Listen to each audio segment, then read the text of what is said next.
Assalamualaikum warahmatullahi wabarakatuh. Perkenalkan, nama saya Rio dari jurusan Pendidikan Biologi. Di sini saya akan menjelaskan tentang ekologi. Baiklah, ekologi berasal dari dua kata, yaitu oikos atau rumah dan logos artinya diskusi tentang sesuatu. Ini menurut Ernest Haeckel, pada ahli biologi di Jerman pada tahun 1869.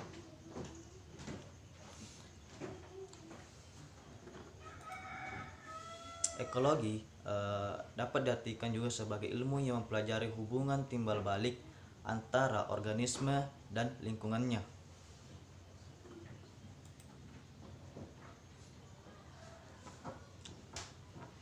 Selanjutnya itu ekologi secara kompleks dapat melibatkan berbagai komponen lingkungan yang berinteraksi tidak sederhana yang dibayangkan.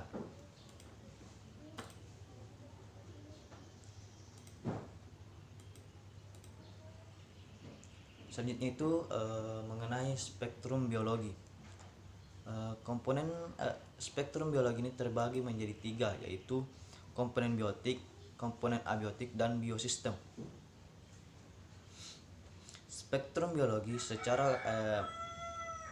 menurut komponen biotik terbagi menjadi beberapa, yaitu gen, sel, jaringan, organ, organisme, populasi, dan komunitas. Saya kira kita semua sudah tahu semua itu. Kemudian komponen biotik terdiri dari energi dan materi. Kemudian biosistem. Di sini sistem terbagi menjadi sistem gen, sistem sel, sistem jaringan, sistem organ, sistem organisme, sistem populasi, dan sistem komunitas. Nah, selanjutnya kita beralih kepada apa itu ekologi. Nah, ekologi atau dalam bahasa Inggrisnya ekologi, pengertian ekologi adalah suatu ilmu yang mempelajari tentang hubungan timbal balik antara organisme dengan lingkungan hidupnya. Ekologi dapat juga diartikan sebagai suatu cabang ilmu pengetahuan yang mempelajari tentang interaksi makhluk hidup atau kelompok makhluk hidup dengan lingkungannya. Secara etimologi, istilah ekologi berasal dari bahasa Yunani, yaitu oikos yang artinya habitat dan logos yang artinya ilmu. Sehingga secara bahasa, definisi dari ekologi itu sendiri adalah ilmu yang mempelajari tentang hubungan antara sesama organisme dan juga antara organisme dengan lingkungannya. Selanjutnya itu pengertian ekologi menurut para ahli. Jadi yang pertama itu menurut Ernst Haeckel itu 1966, di mana pengertian ekologi adalah ilmu pengetahuan komprehensif tentang hubungan organisme terhadap lingkungannya. Kemudian menurut C.J. Krebs pada tahun 1972, pengertian ekologi adalah cabang ilmu pengetahuan yang mempelajari tentang interaksi yang menentukan distribusi kehidupan bagi organisme. Menurut E.P. Odum 1963, pengertian ekologi adalah ilmu yang mempelajari tentang struktur dan fungsi alam. Kemudian menurut Charles Elton pada tahun 1927, pengertian ekologi adalah sejarah alam yang bersifat ilmiah. Menurut G. Tyler Miller 1975, definisi ekologi adalah ilmu yang mempelajari hubungan timbal balik antara organisme dengan organisme lain dan dengan lingkungannya.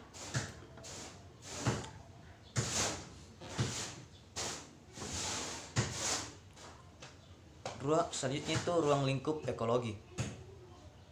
Ekologi mempelajari mengenai interaksi organisme dengan lingkungan hidupnya. Adapun batas pokok bahasan atau ruang lingkup ekologi adalah yang pertama itu individu. Individu adalah suatu organisme dari setiap jenis atau spesies tertentu. Misalnya seperti seorang manusia, seekor burung, seekor ikan, dan sebagainya. Kemudian yang kedua itu populasi. Populasi adalah suatu kelompok individu sejenis yang berada di suatu tempat dan waktu tertentu. Misalnya populasi manusia, populasi burung, populasi rumput, dan sebagainya. Kemudian yang ketiga itu komunitas. Komunitas adalah suatu kelompok makhluk hidup yang terdiri atas beberapa populasi yang saling berinteraksi satu sama lain pada suatu tempat dan waktu tertentu. Misalnya komunitas padang rumput yang di dalamnya terdapat populasi rumput, populasi belalang, populasi burung, populasi ular, dan lain sebagainya. Kemudian yang keempat itu ekosistem. Ekosistem adalah suatu kondisi di mana terjadi hubungan timbal balik dan saling ketergantungan antara makhluk hidup dengan lingkungannya. Misalnya ekosistem hutan, ekosistem air laut, dan yang lainnya. Yang kelima itu biosfer. Biosfer adalah tingkat organisasi biologi yang paling besar di mana di dalamnya terdapat semua makhluk, semua kehidupan yang ada di bumi, dan terdapat interaksi lingkungan fisik secara keseluruhan. Yang pertama, kemudian aspek utama dalam ekologi. Nah, aspek penting dalam mempelajari ekologi adalah studi mengenai interaksi organisme atau kelompok organisme dengan lingkungannya. Studi mengenai interaksi kelompok organisme dengan lingkungannya. Kemudian yang selanjutnya itu prinsip utama dalam ekologi. Prinsip utama dalam ekologi yaitu yang pertama adanya interaksi. Sudah pasti itu adanya interaksi antara makhluk hidup dengan lingkungannya. Kemudian adanya ketergantungan, adanya saling ketergantungan, di mana makhluk hidup bergantung kepada lingkungan, sehingga lingkungan itu menjadi tempat mereka untuk mendapatkan tempat hidup atau tempat tinggal, dan di mana mereka mendapatkan makanan. Adanya keanekaragaman atau diversity. Di dalam sebuah lingkungan atau tempat tinggal pasti banyak yang namanya spesies, dan di sini spesiesnya itu dapat beraneka ragam, sehingga semuanya saling berhubungan atau saling ketergantungan. Adanya keharmonisan atau harmoni. Adanya yang selanjutnya itu kemampuan berkelanjutan atau sustainability. Kemudian yang selanjutnya itu manfaat ekologi bagi manusia. Yang pertama itu mengenal keberagaman hayati. Dengan adanya ekologi, makhluk hidup atau manusia dapat memahami berbagai makhluk hidup dan hubungannya dengan tempat tinggalnya. Contohnya, kita ambil seekor burung, seekor unta. Contohnya seekor unta. Bagaimana seekor unta ini dapat bertahan hidup pada tempat yang bersuhu tinggi, sedangkan penguin bertahan di tempat yang bersuhu rendah.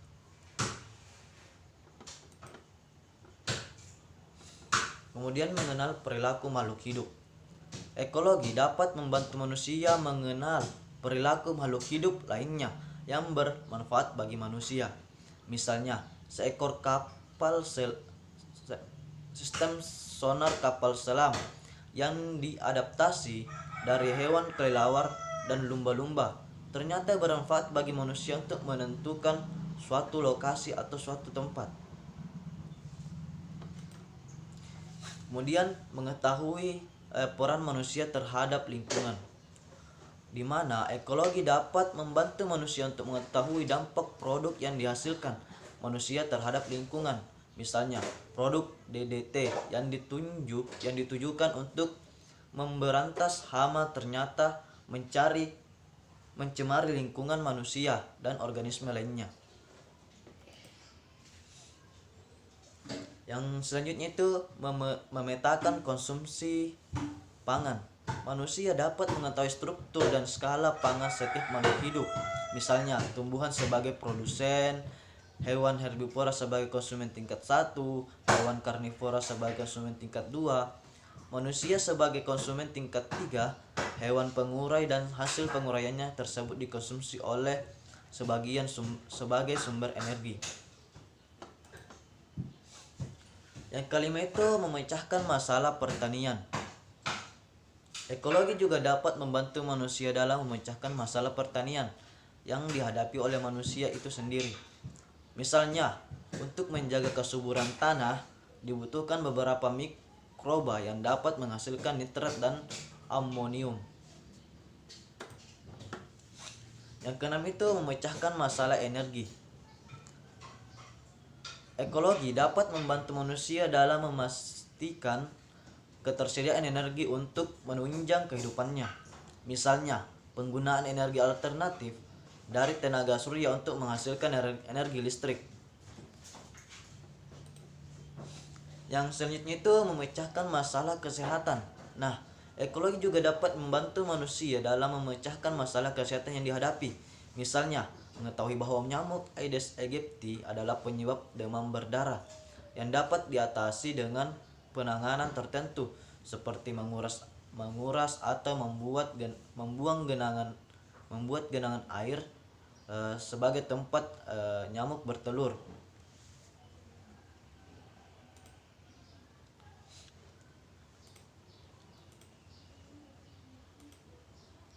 Selanjutnya itu pembagian ekologi.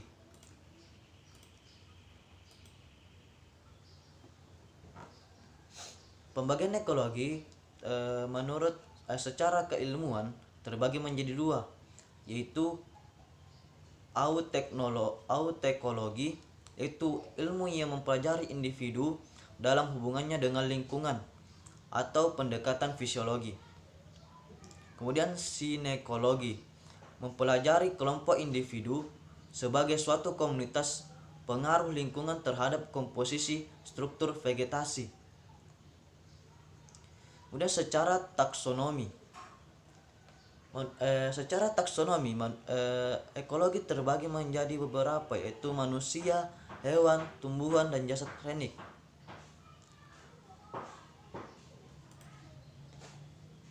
Kemudian pembagian menurut habitat. Ekologi terbagi menjadi beberapa, yaitu ekologi lautan, ekologi perairan air tawar, ekologi terestrial atau darat, ekologi estuaria atau muara sungai ke laut, atau ekologi dan ekologi padang rumput.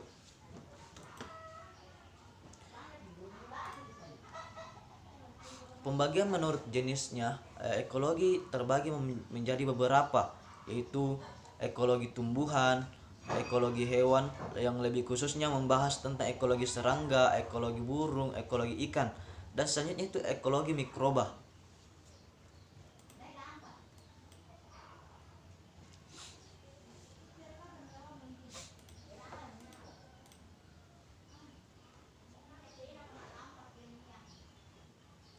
Selanjutnya itu ekologi. Ekologi ini merupakan ilmu murni yang membahas teori, konsep, dan keindahan hubungan timbal balik antara organisme dan lingkungannya.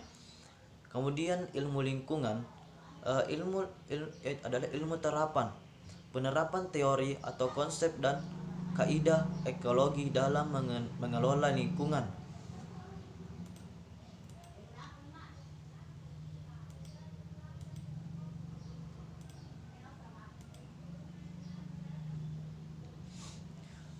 Selanjutnya itu komponen ekosistem. Ya, secara struktural terbagi menjadi dua, ada abiotik dan biotik. Abiotik itu terbagi menjadi anorganik, organik, unsur tanah dan iklim. Nah, secara biotik itu terbagi menjadi tumbuhan, binatang, mikroorganisme, dan manusia. Secara fungsional, berdasarkan segi trofik, terbagi menjadi beberapa, yaitu produsen atau autotrof. Autotrof. Yang kedua itu konsumen atau heterotrof, mikroorganisme atau parasit, saproba. Yang keempat itu pengurai atau dekomposer.